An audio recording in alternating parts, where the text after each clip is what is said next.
Hi అండి, నమస్తే. Welcome to my channel voice of Lakshmi. Shri Yaddanapudi Sulochanarani గారు రచించిన గిరిజా కళ్యాణం నవలలో నుంచి 11వ భాగాన్ని వినేద్దామండి. చందు, ఏమిటది? నేను విన్నది నిజమేనా? గిరిజ ఇంట్లోంచి వెళ్ళిపోయిందిట. మహాలక్ష్మి స్కూల్లో టీచర్గా పనిచేస్తుందట. ఈ వార్త నిజమేనంటావా? శేషారత్నం నిలదీసినట్లుగా అడిగాడు. చందు జవాబు చెప్పలేనట్టు చూశాడు. అవమానం దిగమింగుతున్నట్టుగా ముఖం తిప్పుకుంటూ అన్నాడు, నిజమే అంకుల్. శేషారత్నం చందు వైపు కళ్ళజోడులోంచి అలాగే చూశాడు. నిజమేనా? నిజమేనని నాకు నువ్వు చెబుతున్నావా? నేనేం చేయను? ఆ రోజు మీ దగ్గరకు వచ్చి తాతయ్య విల్లు గురించి నేను విని ఇంటికి వెళ్ళేసరికి తన ఉత్తరం రాసి సాయన్న చేతికిచ్చి వెళ్ళిపోయింది. హాస్టల్లో ఉంటోందిట. నేను సాయన్న చేత ఇంటికి రమ్మనమని కబురు చేశాను. ఈ ప్రపంచంలో నాకు ఇల్లనేది లేదని మీ చిన్నబాబుకి చెప్పు అంటూ కబురు చేసింది. 4-5 సార్లు ఫోన్ చేశాను. ఉండి కూడా లేదనిపించిందని తెలిసింది. శేషారత్నం చందు చెప్పిందంతా శ్రద్ధగా విన్నాడు. అసలు గిరిజ వెళ్ళిపోవడానికి గల కారణం ఏమిటి? చందు చూపులు నేలకి వాలాయి. నాకు తెలీదు అన్నాడు. తెలీదా? పెళ్ళం ఇంటి నుంచి వెళ్ళిపోతే కారణం ఏమిటో తెలుసుకోవడం లేదన్నమాట. నువ్వెక్కడి మగాడిపోయి? ఏదో జరిగి ఉంటుంది చందు. తాతయ్య చనిపోయే ముందు గిరిజ గురించి నీకు రాసిన ఉత్తరం మాట మర్చిపోయావా? మర్చిపోలేదు. తాతయ్య పట్ల గౌరవంతోనే తను నాకు చెప్పకుండా వెళ్ళిపోయిందని కోపం వచ్చినా అది దిగమింగి సాయన్నతో కబురు చేశాను. కోపం వచ్చి వెళ్ళిన ఆడది నౌకరు చేత కబురు చేస్తే వస్తుందా? నీకు ఆ మాత్రం ఆలోచన ఎలా లేకపోయింది? నేనేం చేయను అంకుల్. వెళ్ళు. వెంటనే గిరిజని కారణమేమిటో అడిగి తెలుసుకో. నేనా? అవును, నువ్వే. ఒకవేళ నీ తప్పు ఏదైనా ఉంటే బ్రతిమలాడి ఇంటికి తెచ్చుకో. చిచ్చి, ఆ అమ్మాయి ఇల్లు విడిచి ఈ ఊరిలోనే వేరుగా ఉండడమా? ఉండడమే కాకుండా ఉద్యోగం చేయడమా? ఎంత పరువు నష్టం! మీ వంశప్రతిష్టకి ఎంత మచ్చ! నలుగురు నీ గురించి ఎంత నవ్వుకుంటారో తెలుసా? తెలుసు అంకుల్. ఎక్కడికి వెళ్ళినా ఇదే ప్రసక్తి. తల ఎత్తుకోలేకపోతున్నాను. ఏం చేయను? పళ్ళ బిగున అన్నాడు. ఇంతలో అక్కడికి శేషారత్నం భార్య కాఫీ తెచ్చింది. ఇద్దరికీ ఇస్తూ, ఎరా చందు, నీ భార్య ఉద్యోగం చేసుకుంటోందిట. నువ్వేమన్నావేమిటి? ఇంట్లోంచి ఎందుకు వెళ్ళిపోయింది అంది. నేనేమీ అనలేదా ఆంటీ, తనే వెళ్ళిపోయింది అన్నాడు అతను. నువ్వేమీ అనకుండా వెళ్ళిపోయిందా? అయితే చాలా పొగరన్నమాట. అలాంటి వాళ్ళకి మాటలతో పని లేదు. 4 తన్ని ఇంట్లో పడేసి తాళం వేయాలి. మొన్న శనివారం జడ్జిగారింట్లో కొడుకు బారసాల ఉందని వెడితే ఆవిడ ఇదే అడిగింది. మీ తాతయ్య ఆయన ఎంత స్నేహితులు? మీలో మీకు ఏదైనా తగాదాలు ఉంటే ఇంట్లో తన్నుకు చావండి. మీ పోట్లాటలు పడగ్గది వరకే పరిమితం చేసుకోండి. అంతేగాని ఇలా ఊరిన పడతారా? దానికి బుద్ధి లేకపోయిందనుకో, నువ్వు గాజులు తొడిగించుకున్నట్టు చూస్తూ ఊరుకున్నావా? పరువు నష్టం ఎవరికి? ఆ అమ్మాయికేం? ఊరా పేరా? ఎక్కడో ఉండాల్సిందాన్ని తెచ్చి మీ తాతయ్య సింహాసనం ఎక్కించారు. మా చెల్లెలి కూతుర్ని చేసుకోవయ్యా అంటే విన్నారు. చందు ఇష్టం నాదేం లేదు అన్నాడు. ఇప్పుడు బాగా అయింది. అందుకే పెళ్ళిళ్ళు తెలిసిన వాళ్లలోనే చేసుకోవాలి అన్నారు. అదే నా చెల్లెలి కూతురే అనుకో, ఇలాంటి గొడవలు జరిగేవా? జరగనిచ్చేవాళ్ళమా మేము? చందు ఆవిడ ఉపన్యాసం వినలేనట్టు కాఫీ గబగబా తాగి, ఇక వెళ్తాను అంకుల్ అంటూ లేచాడు. శేషారత్నం సరేనన్నట్టు తల ఊపాడు. చందు వస్తుంటే ఆవిడ గుమ్మం వరకు వచ్చి సాగనంపుతూ అంది, కాస్త భార్యని అదుపులో పెట్టడం నేర్చుకో. మీ పరువు సంగతి మర్చిపోకు. కారులో కూర్చున్న అతనికి ఆ స్టీరింగ్ విరక్కొట్టాలన్నంత ఆవేశం వచ్చింది. చందు డ్రైవ్ చేస్తున్న కారు వీధుల్లోంచి పోతుంది. అతని మనసు అల్లకల్లోలంగా ఉంది. గిరిజ వెళ్ళిపోయిందని అనగానే అతనికి చాలా రోషం వచ్చేసింది. ఆ అమ్మాయి తన విలువ తెలిసి తిరిగి రావాలని ఆగ్రహపడ్డాడు. ఎక్కడికి వెళ్తుంది? వారం రోజుల్లో తిరిగి వస్తుంది. నువ్వేం దిగులు పడక చందు. ఈ ఆడవాళ్ళు బ్రతిమలాండ కొద్దీ నెత్తికెక్కుతారు అన్నారు ఫ్రెండ్స్. అతనికి ఏం చేయాలో తోచలేదు. ఒక పక్క ఆస్తి వ్యవహారాలు, ఇంటికి వెళ్ళడం ఆలస్యం. ఆ మేనేజరు పుస్తకాలతో ఎదురవుతాడు. ఆ లెక్కలు చూస్తుంటే అతనికి తలా తోక అర్థం కావటం లేదు. చూసినట్లు పరీక్షించినట్లు నటించి సంతకం పెట్టేస్తాడు. అక్కడితో తన బాధ్యత తీరిపోయింది అనుకుంటాడు. ఇంట్లో ఏది కావాలన్నా సాయన్న వంట మనిషి వస్తారు. మీ ఇష్టం వచ్చినట్లు చేసుకోండి. మీ ప్రశ్నలతో నాకు పిచ్చెక్కించకండి. పొద్దున్నే అరిచేశాడు అతను. అదీ కాక ఫ్యాక్టరీ నుంచి వర్కర్స్ వస్తారు. ఏవేవో సాధక బాధకాలు చెబుతారు. అవి నిజమో అబద్ధమో తెలీదు. వాళ్ళు అడిగిన డబ్బు ఇచ్చేయమని అంటారు. దీనికి తోడు బయటికి వెళితే ప్రతి వాళ్ళు నీ భార్య ఎక్కడికి వెళ్ళింది అంటూ ఆరాలు. వాళ్ళకి గిరిజ ఇంట్లోంచి వెళ్ళిపోయిందని, ఉద్యోగం చేసుకుంటోందని బాగా తెలుసు. అయినా తన నోటి నుంచి ఏం జవాబు వస్తుందో వినాలని కుతూహలం. చందు బయట తలెత్తుకోలేకపోతున్నాడు. గిరిజ వెళ్ళిపోయి తన కళ్ళెదుటే అలా స్వతంత్రంగా జీవించడం అతని చేతకానితనాన్ని వెక్కిరిస్తూ చూపిస్తున్నట్టుగా ఉంది. ఇది మరీ అతనికి పిచ్చెక్కిస్తోంది. అతను డ్రైవ్ చేస్తున్న కారు సరాసరి గిరిజ ఉంటున్న హాస్టల్ ముందుకు వచ్చి ఆగింది. అతను విజిటర్ రూమ్స్లోకి వచ్చాడు. గిరిజ కావాలి అని అడిగాడు. ఆ రోజు శనివారం కావటం వల్ల గిరిజ త్వరగా స్కూల్ నుంచి వచ్చేసింది. తలంటు పోసుకొని చిక్కు తీసుకుంటూ జుట్టు దూకుంటోంది. గదిలోకి పారిజాతం గబగబా వచ్చింది. గిరిజ, నీకోసం ఒక కొత్త బాయ్ ఫ్రెండ్ వచ్చాడు. అబ్బా, ఎంత బాగున్నాడో తెలుసా అంది. నాకోసమా? మధుమూర్త అని అడిగింది. కాదు, ఇతను మధుమూర్తి కంటే చాలా బాగున్నాడు. అబ్బా, ఎంతటి తెల్లబట్టలు వేసుకున్నాడో పారిజాతం మురిసిపోతూ అంది. గిరిజ కనుబొమ్మలు ముడిపడ్డాయి. మధుమూర్తి కాకుండా నా కోసం ఇంకెవరు వస్తారు? జుట్టు రిబ్బన్తో కట్టుకుని విజిటర్ రూమ్స్లోకి వచ్చింది. అక్కడ కారు తాళాలని చూపుడు వేలికి తగిలించి తిప్పుతూ కిటికీ దగ్గర నిలబడి లాన్లోకి చూస్తున్నాడు చందు. అడుగుల చప్పుడు చీర రెపరెప వినగానే అతడు ఇటు తిరిగాడు. గిరిజకి వెంటనే వెనక్కి తిరిగి వెళ్లే అవకాశం లేకపోయింది. అతను గిరిజనే చూస్తున్నాడు. అప్పుడే తలస్నానం చేసిందేమో. ముఖం తేటగా నందివర్ధనం పువ్వులా ఉంది. గిరిజ అతన్నే చూస్తోంది. తెల్లబట్టలు వేసుకుని కారు తాళాలు తిప్పుతూ అతను రవ్వంత కూడా చింతలేని మనిషిలా ఉన్నాడు. ఇద్దరూ ఎవరికి వారే ఎదుటివారు తమని పలకరిస్తారేమోనని అహంతో చూస్తున్న వారిలా మౌనంగా నిలబడిపోయారు. గిరిజ మాట్లాడలేదు. గిరుక్కున వెనక్కి తిరిగి వెళ్ళిపోబోయింది. ఆగు అన్నాడు. గిరిజ ఆగింది. అతను వెంటనే ఏం మాట్లాడలేదు. ఆమె అతను చెప్పబోయే దానికి వేచి చూస్తున్న దానిలా నిలబడింది. అతను అహాన్ని నోరు మూసినట్టుగా, అభిమానం పీక నొక్కినట్లుగా మెల్లగా అన్నాడు. ఇంటికి వెళదాం రా. ఆ పిలుపులో అర్థింపు లేదు, ఆజ్ఞ ఉంది. గిరిజ గుండెల్లో అభిమానం కస్సున తోక మీద లేచింది. వెనక్కి తిరిగి సూటిగా అతని వైపు చూస్తూ అంది. ఇల్లా? ఏ ఇల్లు? అతనికి కోపం వచ్చింది. అయినా నిగ్రహించుకున్నాడు. ఇంకే ఇల్లు? నా ఇల్లు. మీ ఇంట్లో నాకేం పని? ప్రతి భార్యకి భర్త ఇంట్లో ఏం పని? భార్య? గిరిజ పెదవుల మీద నిర్లక్ష్యం మిళితమైన చిరునవ్వు కదిలింది. భార్య? భార్య అంటే ఏమిటో అర్థం తెలుసా మీకు? ఎందుకు తెలీదు? భార్య అంటే భర్త తప్పొప్పులను గుండెల్లో దాచుకునేది. కానీ ఆ భార్య గుండెల్లో భర్త చిచ్చు పెడితే అతని గుండెల్లో దాచుకుంటే అందులో అతను కూడా మగ్గి మసవడమేగా. అతిగా మాట్లాడుకో. ఇంటికి వెళ్దాంరా. ఆస్తంతా నీకే అప్పచెపుతాను, నువ్వే చూసుకో. మీరు మర్యాదగా మాట్లాడడం నేర్చుకోండి. ఆడపిల్ల అంటే మేకపిల్ల అనుకుంటున్నారు. కాస్త డబ్బు అనే పచ్చగడ్డి చూపిస్తే మీ వెంటపడి వస్తుందని అహం పోతున్నారు. మీరేగా 100 సార్లు ఆ ఇంటిలోంచి వెళ్ళిపోమని తరిమారు. ఆ మాటలు మర్చిపోయారా? మర్చిపోలేదు. నేను నీతో తెంచుకోలేని విధంగా తాతయ్య మనిద్దరికీ ముడిపెట్టి వెళ్ళాడు. నేనిప్పుడు వచ్చింది నా కోసం కాదు, తాతయ్య కోసం. ఓహో, వ్యంగ్యంగా అన్న మాటకే అతను రెచ్చిపోయినట్టు చూశాడు. తాతయ్య నీ కోసం అంత చేశాడే, ఆయన పట్ల నీకు కృతజ్ఞత అయినా లేదా? నిన్ను ఆయన కోరి ఆ ఇంటికి మహారాణిని చేస్తే ఆయన పరువు ప్రతిష్టలు ఇలా పాడు చేస్తావా? పోయిన ఆయనంటే నీకు కనీసం గౌరవం అయినా లేదా? గిరిజ గడ్డం కొద్దిగా పైకి లేచింది. ఉంది. అందుకే నేను ఎక్కడున్నా ఆయనకు అగౌరవం కల్పించే పని ఏదీ చేయను. అయినా నేను పరాయి సొమ్ముని. పరాయి సొమ్ము మీద మీకు ఆశ లేదని పెళ్ళైన మొదటి రాత్రే చెప్పారు. ఇప్పుడు ఇంట్లో తీసుకెళ్ళి ఎలా పెట్టుకుంటారు? చందుకి చాలా కోపం వచ్చింది. జవాబు చెప్పలేని ప్రశ్నలతో నోటికి ఉచ్చులు బిగించడంలో గిరిజ తర్వాతే ఎవరైనా. అతను ఆగ్రహం దిగమింగుతూ అన్నాడు. అయితే ఇక ఇంతేనా? ఇంతకు మించి ఉంటుందని మీరెలా ఆశపడ్డారు? మీరు అడగగానే పరిగెత్తుకు వచ్చేస్తానని అనుకున్నారా? చందుకి గిరిజ చెయ్యి పట్టి లాగి చాచి చెంప మీద కొట్టాలన్నంత ఆవేశం వచ్చింది. నా మానాన నన్ను బ్రతకనియండి. ఈ దేశంలో ఆడపిల్లలకు కొదవేం లేదుగా. రెండో పెళ్లి చేసుకోండి. మీ ఇంటి పరువు ప్రతిష్టలను పదిలంగా కాపాడుకోండి. దయించి నా వెంట మాత్రం పడకండి. ఇక్కడ ఎవరికీ నేను మీ భార్యనని తెలీదు. మరీ ఎక్కువసేపు మాట్లాడితే వాళ్ళకి లేనిపోని అనుమానాలు వస్తాయి. ఇక వెళ్ళండి అనేసి గిరిజ వెనక్కి తిరిగి వెళ్ళిపోయింది. చందు 2 నిమిషాలు నోట మాట రానివాడిలా అలాగే నిలబడిపోయాడు. అపజయం అతన్ని చూసి మళ్ళీ పకపకా నవ్వుతున్నట్లు అనిపించింది. అతను బయటికి వచ్చాడు. కారులో కూర్చుని స్టార్ట్ చేశాడు. అది రైన హాస్టల్ గేట్ దాటుతుంటే అందులోంచి తల వంచుకుని లోపలికి నడుస్తున్న వ్యక్తి ఉలికిపాటుగా పక్కకు తప్పుకున్నాడు. చందు అతన్ని చూశాడు. అతను ఎవరో కాదు, మధుమూర్తి. చందు కళ్ళు అగ్నిగోళాలయ్యాయి.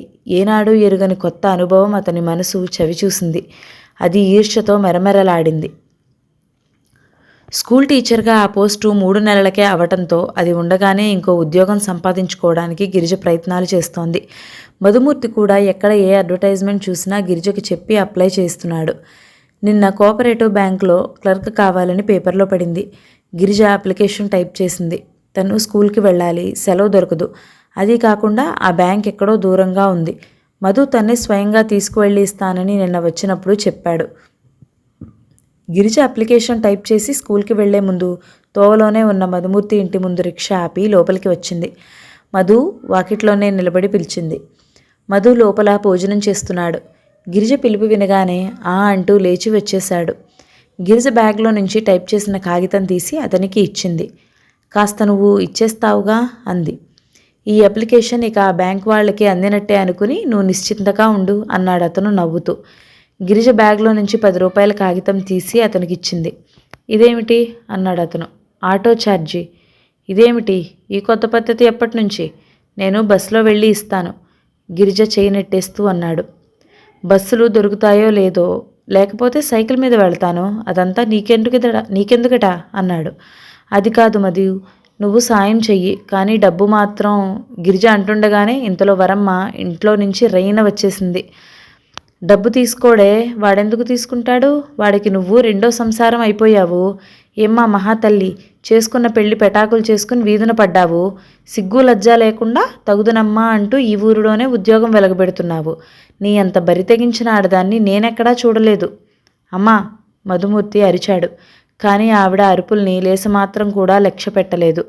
ఏదో పెళ్లి చేసుకున్నావుగా, ఒక ఇంటిదానివి అయ్యావు కదా, పీడ వదిలింది అనుకున్నాను. మా వాడికి ఇక నిశ్చింతగా పెళ్లి చేయవచ్చు అనుకున్నాను. మళ్ళీ నీ పీడ మొదలైంది. వాడు వచ్చిన ప్రతి సంబంధాన్ని వద్దంటున్నాడు. అమ్మా, నువ్వేం మాట్లాడుతున్నావో నీకు తెలుసా? మధుమూర్తి తల్లిని వంటింటి వైపు తోశాడు. ఎందుకు తెలియదురా, బాగా తెలుసు. ఈ పాపిష్టిదాని మూలంగానే నువ్వు ఆ వరంగల్ సంబంధం వద్దంది. అది నాకు తెలియదు అనుకుంటున్నావా? పెళ్ళికి ఒప్పుకుంటున్నా అన్న పెద్ద మనిషి మళ్ళీ ఎందుకు మనసు మార్చుకున్నావు? నువ్వు ఇంకా మాట్లాడకమ్మా. ఇంకొక మాట మాట్లాడావంటే ఇంట్లోంచి వెళ్ళిపోతాను. గిరిజ, నువ్విక వెళ్ళిపో అన్నాడు మధు. గిరిజ ముఖంలో అవమానం, అభిమానం, రోషం కుతకుతలాడిపోతున్నాయి. వెళ్ళొస్తాను మధు, ఎంతో సహనంతో ఆ అవమానం దిగమింగుతూ అంది. నువ్వు మళ్ళీ ఏమీ రానక్కర్లేదు తల్లి. నా కొంప నిలువునా తీయకు. నీకు ఆ మొగుడు నచ్చకపోతే వెళ్ళి దేశం మీద పడు, అంతేకాని నా కొడుకు జోలికి మాత్రం రాకు. సిగ్గున్న దానివైతే నా గుమ్మంలో మళ్ళీ కాలు పెట్టవు. వరమ్మ కేకలు పెట్టి అరుస్తుంటే ఇరుగు పొరుగు చోద్యంగా తొంగి చూడసాగారు. మధుమూర్తి గబగబా షర్టు వేసుకుని చెప్పులేసుకుని బయటికి వచ్చాడు. గిరిజ రిక్షా ఎక్కబోతోంది. గిరిజ, అమ్మకేం తెలీదు, ఏమిటో వాగేసింది. వాళ్ళకి నీ స్థితి చెప్పినా అర్థం కాదు. అదంతా నువ్వు మనసులో పెట్టుకోవద్దు. గిరిజ కళ్ళనీళ్ళని బలవంతంగా బిగిపట్టుకుంది. మీ అమ్మ మీద నాకేం కోపం లేదు మధు, తప్పంతా నాదే. నేను ఇదివరకు గిరిజనే అనుకుంటున్నాను. ఇదివరకు గిరిజను కాదుగా, భర్త వదిలేసిన ఆడదాన్నయ్యే. నేను సాయంత్రం కలుస్తాను గిరిజ. గిరిజకి ఆ మాట ఉత్సాహంగా అనిపించలేదు. సమాధానం ఏమీ చెప్పలేదు. పోనీ అంది. రిక్షా కదిలింది. గిరిజ మనసులో విషం గుమ్మరించినంత చేదుగా ఉంది. మధుమూర్తి ఎంత మంచివాడు, తనకి ఎంతో అండగా నిలబడ్డాడు. అతని స్నేహంలో ఎలాంటి స్వార్థమూ లేదు. అతను తనకి తోడుగా ఉంటే లోకానికి ఎందుకింత బాధ? వెక్కిరింపుగా ఏదో ఒకటి అంటూనే ఉంది. హాస్టల్లో కూడా అంతే, అందరూ గుసగుసలు మొదలుపెట్టారు. కానీ అతను అది లక్ష్య పెట్టడం లేదు. అనుకోని గిరిజ, మన మనసుల్లో కల్మషం లేనప్పుడు మనకెందుకు భయం అంటాడు. కాదు కాదు, తనకి అతను సాయం చేస్తున్నాడు, అందువల్ల అతనికి నష్టం కలగకూడదు. అలా జరగకుండా చూడాల్సిన బాధ్యత తనదే అనుకోసాగింది. సాయంత్రం అయింది. మధుమూర్తి బ్యాంక్ నుంచి బయటికి వచ్చి ఇంటికి వెళ్ళడానికి సైకిల్ తాళం తీసుకున్నాడు. ఇంతలో అక్కడికి కాస్త దూరంలో కారు వచ్చి ఆగింది. దాన్ని ఆనుకుని వేలితో తాళం చెవులు తిప్పుతూ చందు నిలబడి కనిపించాడు. మధు చందుని చూడనట్టే ఊరుకున్నాడు. సైకిల్ నడిపిస్తూ అతని పక్క నుంచి వెళుతుంటే చందు మాట్లాడాడు. మీతో ఒక 10 నిమిషాలు మాట్లాడాలి. మధు ఆగాడు. చెప్పండి అన్నాడు. క్షణంసేపు ఇద్దరూ ఒకరిని ఒకరు దీక్షగా చూపులతోనే కొలుచుకున్నారు. చందు చూపులు స్నేహపాత్రంగా ఏమీ లేవు. కానీ అది గమనించిన మధుమూర్తి ముఖంలో భయం లేసమాత్రం కూడా కలగలేదు. ఇక్కడ కాదు, ఇది బజారు, నలుగురు నడుస్తుంటారు. మధు అతని వైపే చూస్తున్నాడు. ఆ ఐస్ క్రీం పార్లర్లో కాసేపు కూర్చుందామా చూపిస్తూ అడిగాడు చందు. నాకేం అభ్యంతరం లేదు. చందు కార్ లాక్ చేశాడు. మధు సైకిల్ పక్కన పెట్టి తాళం వేశాడు. ఇద్దరూ నడుచుకుంటూ ఐస్ క్రీం పార్లర్లోకి వెళ్లారు. చందు జనం లేకుండా దూరంగా ఉన్న మూల టేబుల్ ఎన్నిక చేశాడు. ఇద్దరూ కూర్చున్నారు. ఏం తింటారు? విలాసంగా చూస్తూ అడిగాడు చందు. ఏదైనా పర్వాలేదు. ఐస్ క్రీం వచ్చింది. ఇద్దరూ తినడానికి ఉపక్రమించారు. గిరిజ ఎవరో మీకు తెలుసా? హఠాత్తుగా అడిగాడు చందు. ఐస్ క్రీం తింటున్న మధు ఉలిక్కి పడలేదు. ఆ అడిగిన తీరుకి కంగారుగా తలెత్తి చూడలేదు. నిదానంగా తింటూ తెలుసు అన్నాడు. గిరిజ ఎవరనుకుంటున్నారు? చందు కంఠంలో పదును తొంగి చూసింది. నా చిన్ననాటి స్నేహితురాలు. అంతకంటే ఇంకేం కాదా? ఇప్పటి వరకు అంతకు మించి ఏం కాదు. అంటే మీ ఉద్దేశం? మీరు అడగదలుచుకున్నదేదో స్పష్టంగా సూటిగా అడగండి. అయితే చెప్పండి. గిరిజ పరువుగల కుటుంబానికి కోడలైంది. తర్వాత తలతిక్కతనంతో ఆ ఇల్లు వదిలేసి వచ్చి ఆ ఇంటి పరువుని నవ్వులు పాలు చేసి ఒక్కద్దే ఉంటుంది. దాన్ని మీరు సమర్థిస్తున్నారా? అది గిరిజ స్వవిషయం. నేను అడగను. స్నేహితుడిగా నా హద్దులేమిటో నాకు తెలుసు. గిరిజకి స్నేహితుడనని అంటున్నారు. స్నేహితుడిగా గిరిజని చక్కదిద్దాల్సిన బాధ్యత మీకేం లేదా? ఎందుకు లేదు? తప్పకుండా ఉంది. కానీ గిరిజ తప్పు పని చేస్తున్నప్పుడు కదా చక్కదిద్దడం అనే ప్రశ్న. ఇలా ఇల్లు వదిలేసి రావడం తప్పు కాదా? దానికి కారణం ఏమిటి ఉందో. గిరిజ తెలివిగల పిల్ల, బాధ్యత తెలిసిన వ్యక్తి. ఇంత బయటపడే పని చేసిందంటే దానికి తగ్గ కారణం ఉండే ఉంటుంది. అంతకంటే గత్యంతరం ఇంకేదీ ఉండి ఉండదు. చందు మాట్లాడలేదు. దూరం నుంచి చూస్తే మధుమూర్తి నిదానస్తుడిగా మొహమాటం గలవాడిగా కనిపిస్తాడు. కానీ దగ్గరికి వచ్చి చూస్తే మాటల్లో అదేం కనిపించటం లేదు. గిరిజ ఎవరి అండలో అంత నిర్భయంగా బ్రతుకుతుందో చందుకి ఇప్పుడు బాగా అర్థమవసాగింది. మధుమూర్తి లాంటి వాళ్ళు లోకానికి తలవంచినట్టే ఉంటారు. కానీ వాళ్ళు చేయదలుచుకున్నదేదో చేసి ఊరుకుంటారు. ఇలాంటి వాళ్ళని ఏదైనా అంటే మంచి వాళ్ళని ఆడిపోసుకుంటుంది అనే అపవాదు లోకానికి ఎదురు తగులుతోంది. గిరిజని మీరు పెళ్లి చేసుకోవాలని అనుకుంటున్నారా? చందు ఆఖరి మాటగా అడిగాడు. ఇప్పుడు కూడా మధు కాస్తంత కూడా తొణకలేదు. క్షణం ఆగి అన్నాడు. నేను అనుకున్న వల్ల ఇషన్మాత్రం కూడా ప్రయోజనం లేదు. అలాంటిది ఏదైనా గిరిజే అనుకోవాలి. చందు గుండెల్లో మంటలాంటిది రగులుతోంది. అతనికి అకారణంగా అందరి మీద కోపం వస్తోంది. ఇప్పుడు కూడా అంతే జరిగింది. మధుమూర్తి మీద కోపం వచ్చింది. అతను లేస్తూ హెచ్చరిస్తున్నట్లుగా అన్నాడు. గిరిజ నా భార్య.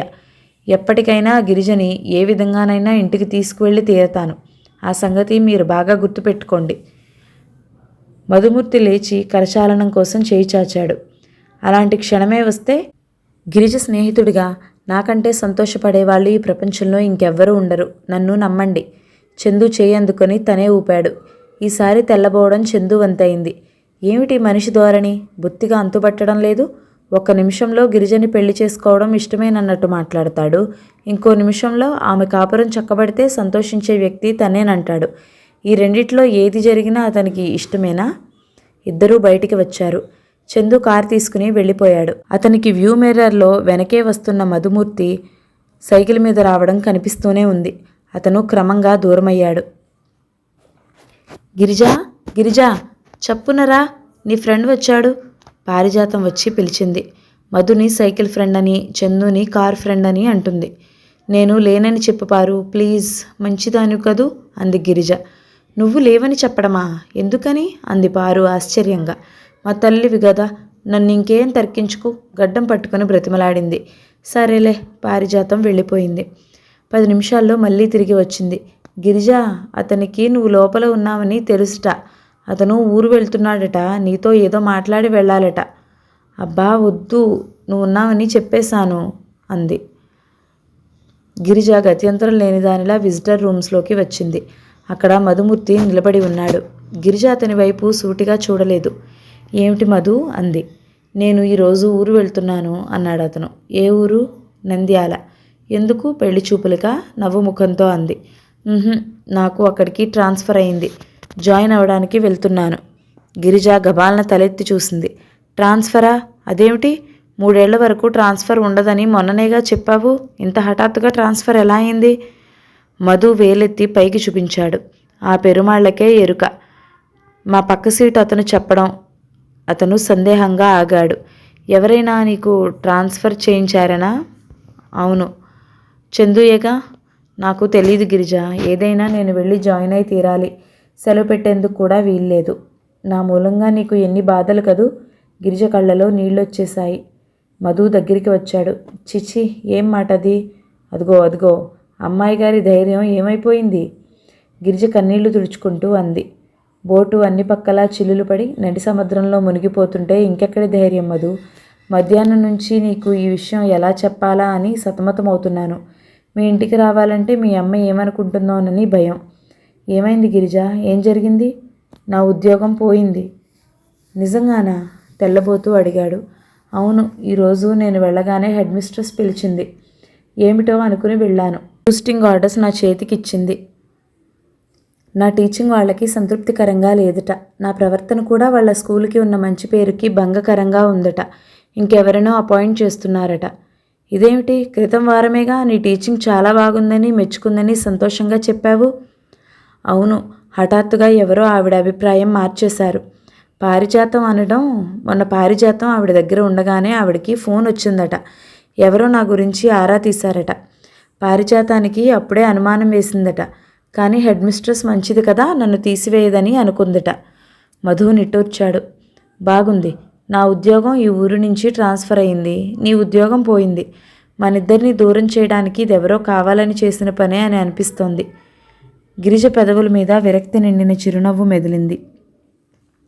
వాళ్ళింతే చేయగలరు, కానీ మనకి ఒకరి పట్ల ఒకరికి ఉన్న అభిమానం తుంచివేయలేరు కదా. అయితే నువ్వు ఊరు వెళ్తున్నావన్నమాట. నంద్యాల వెళ్తున్నావా? అబ్బా, ఎంత దూరం! గిరిజ, మనసుల దగ్గరైతే దూరం ప్రసక్తే లేదంటారు. నేను ఎక్కడున్నా నీ దగ్గరున్నట్టే అనుకో. కాకితో కబురు చేసినా వచ్చి వాళ్తాను.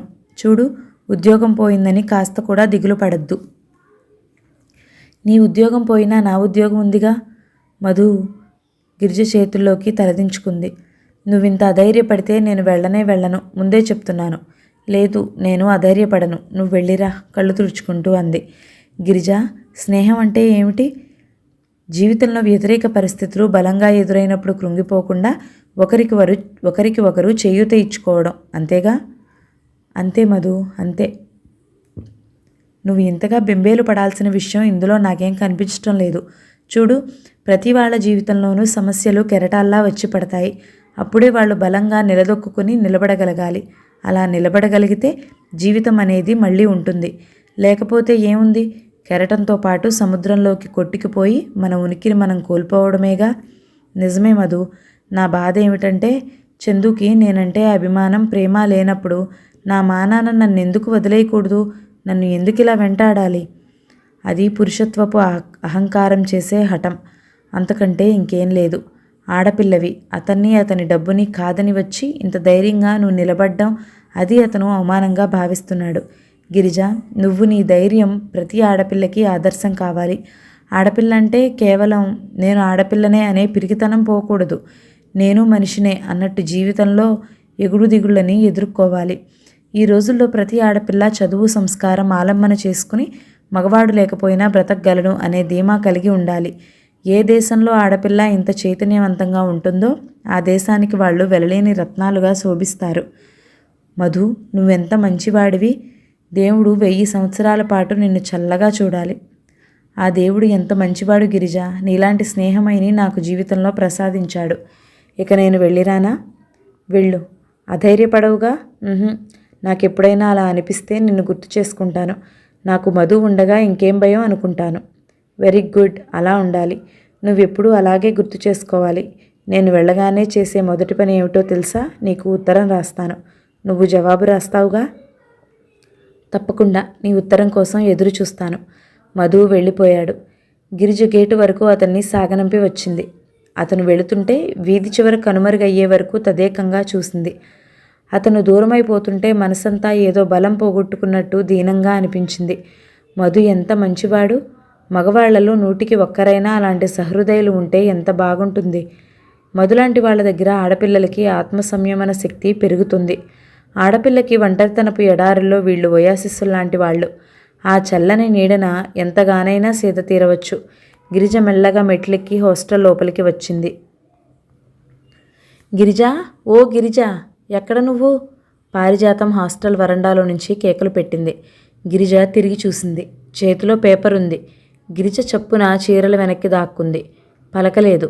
పారిజాతం ఈరోజు స్కూల్కి వెళ్ళలేదు. ఇక ఏ థియేటర్లో ఏ మార్నింగ్ షో ఉందా అని చూస్తుంది కాబోలు. సినిమాకి రాను ముర్రో అన్నా వినదు. సినిమా అంటే ఇష్టం లేని వాళ్ళు పిచ్చివాళ్ళు అంటుంది. పోనీలే అని వెంట సినిమాకి వెళ్ళామా, అదొక పెద్ద శిక్ష. వేరుశెనక్కాయలు బఠానీలు చిన్నపిల్లలా తను తింటుంది, ఎదుటి వాళ్ళని తినమని వేధిస్తుంది. వద్దన్నా వినదు. ఇక సినిమా మొదలైతే చాలు, ఆ అభిమాన హీరో వచ్చినప్పుడల్లా పక్కన కూర్చున్న వాళ్ళ చేతులు నలిపేస్తుంది, జబ్బల మీద గీరేస్తుంది. అదో భయంకరమైన అనుభవం. చూసిన సినిమాని అంతటితో వదలదు. మళ్ళీ సినిమా చూసే వరకు దాని గురించే వర్ణిస్తూ మాట్లాడుతుంది. అందుకే పారిజాతం తన డబ్బులు పెట్టి తీసుకెళ్తానన్నా ఎవ్వరూ వెళ్ళడానికి ఇష్టపడరు. పారిజాతానికి ఇప్పుడు సినిమాకి రానని ఎలా చెప్పాలా, ఏ వంక పెట్టాలా అని గిరిజ ఆరేసిన చీరల చాటును నిలబడి ఆలోచిస్తోంది. పారిజాతం చీరల కింద నుంచి గిరిజ కాళ్ళని చూడనే చూసింది. గిరిజ, నిన్నే, ఇక్కడున్నావా అంటూ పరిగెత్తుకు వచ్చింది. ఇదిగో చూసావా అంది పేపర్ చూపిస్తూ. అబ్బా పారు, నాకు తలనొప్పి చంపేస్తుందనుకో. గిరిజ ముందే సంజాయిషి మొదలెట్టింది. కానీ పారిజాతం అదేమీ వినిపించుకోలేదు. పేపర్ పెట్టుకుని చూస్తూ, రాత్రి నీ సైకిల్ ఫ్రెండ్ హైదరాబాద్ నంద్యాల ఎక్స్ప్రెస్లో బస్లో కదూ ఊరు వెళ్ళాడని చెప్పావు అంది. అవును, ఏ అంది గిరిజ. పారిజాతం కళ్ళజోడు సవరించుకుని పేపర్ చదివి వినిపించింది. రాత్రి హైదరాబాద్ నుంచి నంద్యాల వెళ్లే బస్సు సిటీ పొలిమేరలు దాటకుండానే ఎదురుగా వస్తున్న లారీ ఢీకొనడంతో అక్కడికక్కడే 8 మంది మృతి చెందారు. చనిపోయిన వారిలో బస్ డ్రైవర్ కూడా ఉన్నాడు. తీవ్రంగా గాయపడిన మరో 10 మందిలో 4 పరిస్థితి ప్రమాదకరంగా ఉంది. మరణించిన వారి పేర్లు. అప్పటికే గిరిజ ఆ పేపర్ లాక్కుని ఆ వార్తంతా మళ్లీ చదివింది. మరణించిన వారి పేర్లలో ఆఖరణ మధుమూర్తి పేరు కూడా ఉంది. గిరిజ కళ్ళు గిర్రున తిరిగాయి. మనసులో శిలాపర్వతంలా ఉన్న ధైర్యానికి భూకంపం వచ్చినట్లుగా అయ్యి పెళపెళా విరిగి పడిపోతుంది. మధు యాక్సిడెంట్. అతని పేరు చనిపోయిన వారి పేర్లలో ఉంది. గిరిజ ముఖ కవళికలు చూసి పారిజాతం గబాలన పట్టుకుంది. సునీత, మాలతి, కృష్ణవేణి చప్పున రెండర్రా అంటూ కేకలు పెట్టింది. వాళ్ళు వచ్చేసరికే గిరిజ హిస్టీరియా వచ్చిందానిలా ఏడుస్తోంది. అబద్ధం, ఇది అబద్ధం అని అరుస్తోంది. ఆ పేపర్ ముఖానికేసి కొట్టుకుంటోంది. దాదాపు గంట తర్వాత గిరిజ మంచం మీద బోర్లా పడుకుని దిండులో తలదూర్చుకుని ఇంకా వెక్కి వెక్కి ఏడుస్తూనే ఉంది. మధుమూర్తి ఊరు వెళ్లే ముందు అన్న ప్రతి మాట గుర్తొస్తోంది. ఇంకా నిన్న సాయంత్రం అతన్ని పంపేటప్పుడు గేటు దగ్గర వెళతాను గిరిజ అని చెబుతుంటే చారల షట్టు, ఆ కళ్ళద్దాలు, నీరెండలో మెరుస్తున్న కళ్ళద్దాలు ఇవే గుర్తొస్తున్నాయి. అతను వెళ్ళిపోతుంటే ఈ వీధి మలుపు తిరిగే వరకు చూసిన దృశ్యం గుర్తుకు వచ్చింది. అప్పుడే తనకి ఏదో వెలితిగా అనిపించింది. అది దీనికేనా? భగవంతుడా, ఎందుకు ఇలా శిక్షిస్తున్నావు? నేను ఏ పాపం చేశానని నా జీవితంలో ఉన్న ఒక్క ఆలంబనని పెరికి పారేసి తమాషా చూస్తున్నావు? గిరిజ పక్కలో కూర్చుని ఓదారుస్తూ కన్నీళ్లు పెట్టుకుంటూ పారిజాతం అంది. పాపిష్టిదాన్ని, నేను ఇంతవరకు పెళ్లి చేసుకుందామని అనుకున్న 4 చచ్చిపోయారు. ఇతని గురించి అనుకోకుండా ఉండాల్సింది. పాపం ఇతను కూడా పోయాడు అంటోంది. గిరిజా కళ్యాణం నవలలోని 11వ భాగం సమాప్తం. మిగతా కథని తర్వాతి భాగంలో విందామండి. కథ నచ్చితే లైక్ చేయండి, షేర్ చేయండి, ఛానల్ని సబ్స్క్రైబ్ చేయండి. Thank you so much for watching.